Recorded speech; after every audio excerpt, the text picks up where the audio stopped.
बासठ लोकसभा प्रत्याशी जगदीश रवानी ने समाहरण न्यायालय पहुंच किया नामांकन। भरी संख्या में जुटे समर्थक। आपको बता दें कि मार्क्सवादी समन्वय समिति के लोकसभा प्रत्याशी जगदीश रवानी 1 तारीख को बुधवार को उपायुक्त कार्यालय में अपना नामांकन दाखिल किया। इससे पहले जगदीश रवानी सैकड़ों की संख्या में मार्क्सिस्ट नेता, कार्यकर्ता और समर्थकों के साथ समाहरण न्यायालय गेट के समक्ष पहुंचे, जिसमें मुख्य रूप से निरसा के पूर्व विधायक अरूप चैटर्जी, केंद्रीय अध्यक्ष सह पूर्व सिंदरी विधायक आनंद महतो, बबलू महतो शामिल थे। इस दौरान समर्थकों में काफी उत्साह दिखा। सभी जगदीश रवानी के जीत के नारे लगा रहे थे। वहीं नामांकन दाखिल करने के बाद मीडिया से बात करते हुए जगदीश रवानी ने कहा कि मोदी सरकार में कई वादे किए गए हैं, आज तक लोगों को 15 लाख नहीं मिला। कहा कि धनबाद में ना एयरपोर्ट बना, ना एम्स बना, गया पुल में जाम की स्थिति रहती है, लेकिन आज तक ओवरब्रिज नहीं बना। साथ ही जिले में कई समस्याएं हैं जिसे दूर करेंगे। कहा कि यहाँ बाहरी भीतरी की कोई लड़ाई नहीं है।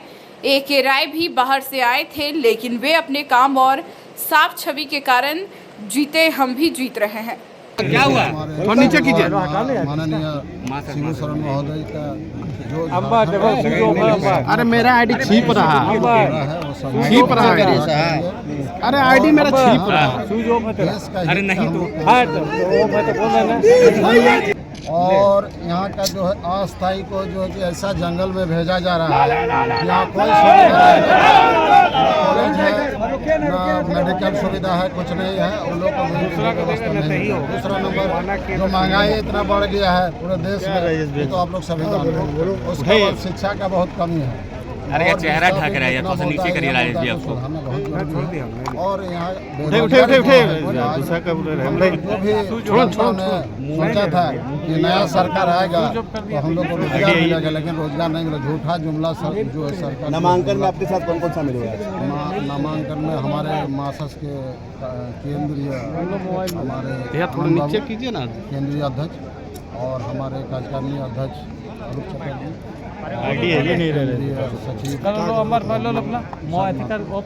मुकाबला किससे आप मान रहे हैं?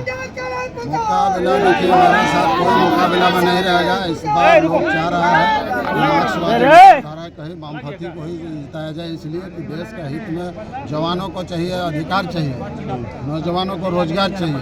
धर्म का झंडा हाथ में देकर रोटी छीन रहा है। रोटी का लड़ाई है, रोटी चाहिए, सबको रोटी चाहिए और शिक्षा चाहिए, ये चाहिए। एक तरफ साथ महागठबंधन है और भाजपा और आप अकेले हैं, ऐसे देख रहे हैं हम लोग। राय साहब भी मेरा अकेले चलता था। एक बोली नारा था कि एकला चलो रे, समझे ना, तो एकला हम लोग चल रहे हैं।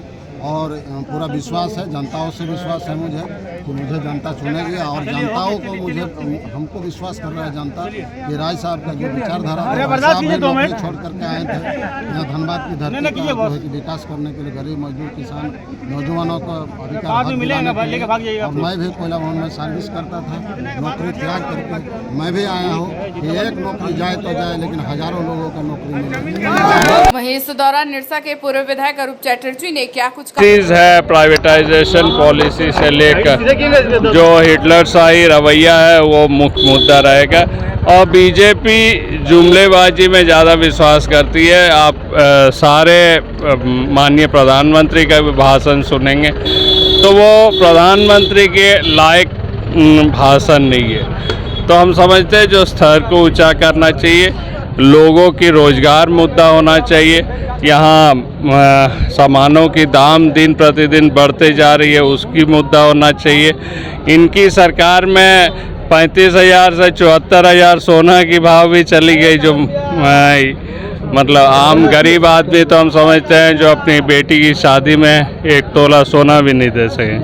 तो ये परिस्थिति है, हम समझते हैं जो देश में एक परिवर्तन आनी चाहिए और हम लोग भी परिवर्तन के पक्ष में हैं।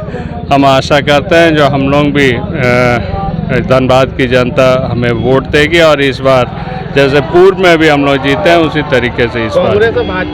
देखिए, स्टार प्रचारक तो एक दिन स्टार भाषण दे के निकल जाएंगे, लेकिन काम तो हम लोग करेंगे। 5 साल हम लोग जनता की काम करते हैं, हर सेवा करते हैं, हम लोग यूनियन की लड़ाई लड़ते हैं। तो हम आशा करते हैं जनता हमें पहचानती है लोग बाहर से आके एक दिन का भाषण दे के चल जाएंगे, उस बहकावे में ना आके यहाँ ज़मीनी हकीकत को देखकर लोग वोट करें। तो कांग्रेस देखिए बीजेपी वर्सेस एमसीसी होना चाहिए, क्योंकि कांग्रेस की प्रत्याशी यहाँ के नहीं है और उनकी मतलब कोई पॉलिटिकल पहचान नहीं है।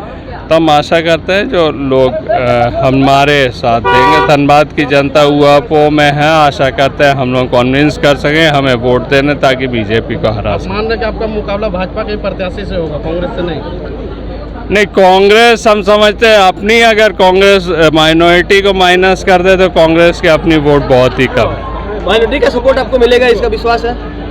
हम आशा करते हैं जो हम लोग वो माइनॉरिटी वोटर्स के साथ भी बैठेंगे और माइनॉरिटी वोटर्स टर्न करेगी, एंटी भाजपा वोटर्स टर्न करेगी तो हम जरूर जीतेंगे। एक बात और देखने को मिल रहा है, कहाँ जाएगा आदिवासियों का वोट, कहाँ जाएगा? देखिए अगर 50% JMM के पक्ष में जाएगा तो 50% हम लोग भी है। हम लोग आदिवासियों के बीच में हमेशा राजनीति करते हैं, निश्चय मिल सकता है। हम लोग आशा करेंगे जो उन नाराज तबका हम लोगों के साथ मिले, ताकि हम लोग उनको हरा सकें।